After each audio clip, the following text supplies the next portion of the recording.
తదేకంగా చూస్తే వాళ్ళతో పాటు వెళ్ళిపోతారు. ఆయనని తదేకంగా చూస్తే వాళ్ళతో పాటు వెళ్ళిపోతారట. అలా వెళ్ళిపోతారని భయపడి ఒకసారి అలా వెళ్ళారు. అందుకని అప్పటి నుంచి అక్కడికి మందిరాలు ఎన్నో ఉన్నాయి. ఇక్కడ ఎన్ని అంటే 5500 మందిరాలు ఉన్నాయి. బృందావనమైనటువంటి పుణ్యక్షేత్రంలో 5500 మందిరాలు ఉన్నాయి. ఇది మన ఆశ్రమం ఎదురు నుంచి పరిక్రమ మార్గం అంటాం. ఈ పరిక్రమ మార్గంలో కనుక మనం వెళ్తే రోజుకు ఒక ఆశ్రమంలో భోజనం చేస్తే, భిక్ష తీసుకుంటే సంవత్సరం తర్వాత మళ్ళీ ఆ ఆశ్రమానికి మనకు అవకాశం వస్తుంది. ఎన్ని ఆశ్రమాలు ఉన్నాయి చూడండి. మీరు కానీ నడిచి నిదానంగా పరిక్రమ చేస్తే 9 కిలోమీటర్లు 3 గంటల్లో అయిపోతుంది. కనీసం అంటే 400 ఆశ్రమాలు మనకు కనిపిస్తాయి. ఏ ఆశ్రమంలోకి వెళ్ళి రాధే రాధే అని అడిగితే చాలు, ఒక చపాతీ మనకి ఇస్తారు.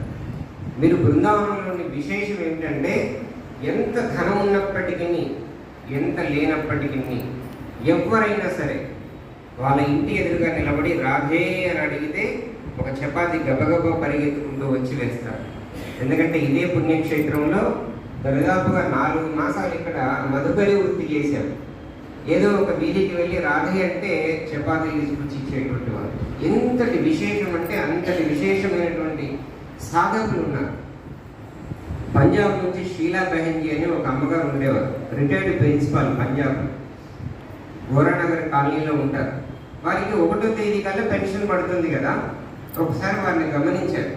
ఆ రాత్రి వారికి ఎంత అవసరమో ఖర్చుకి, నెలకు సరిపడా ఇంటి రెంటు ఖర్చులు అన్నీ పెట్టుకొని మిగిలినవి వాళ్ళ ఇంటి రోడ్డు, ఉదాహరణకి ఇదే ఇల్లు అనుకోండి, రోడ్డు ఉంది కదా, రాత్రిపూట 11 గంటలకి ఆ రోడ్డు మీద పెట్టేసి ఒక గంట పెట్టి వచ్చేవారు.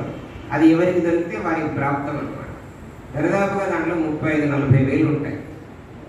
అంటే ఎంతటి వైరాగ్యం అసలు! ఈ బృందావన ధామంలో ఈ బృందావనం యొక్క మట్టి అంటితే చాలు అని దొర్లాడినటువంటి మహనీయులు కూడా ఎంతో మంది ఉన్నారు. మనం రమణ్ రైతు వెళ్ళాం కదా, అక్కడ ఇసుకలో ఎంతో దొర్లాడతారు. కృష్ణుడు అక్కడ దొర్లాడాడు అని చెప్పేసి.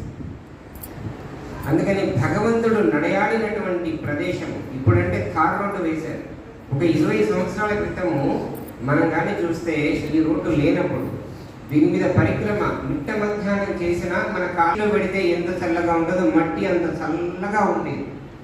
భగవంతుడు ఇక్కడ పుట్టి ఆడుకుంటాడన్న ఉద్దేశంతో భూమాత అంత చల్లగా తయారైంది.